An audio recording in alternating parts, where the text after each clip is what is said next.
पेश खिदमत है शायर मोहसिन नकवी की एक खूबसूरत गज़ल, मुलाहिज़ा फरमाइएगा। अश्क अपना के तुम्हारा नहीं देखा जाता, अब्र की ज़द में सितारा नहीं देखा जाता। अपनी शहरत का लहू तन में रवां है जब तक, ज़ेर खंजर कोई प्यारा नहीं देखा जाता। मौज दर मौज उलझने की हवस बेमानी, डूबना हो तो सहारा नहीं देखा जाता। तेरे चेहरे की कशिश थी कि पलट कर देखा, वरना सूरज तो दोबारा नहीं देखा जाता।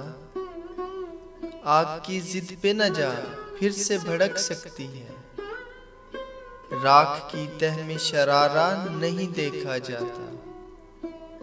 जख्म आंखों के भी सहते थे कभी दिल वाले, अब तो अबरू का इशारा नहीं देखा जाता।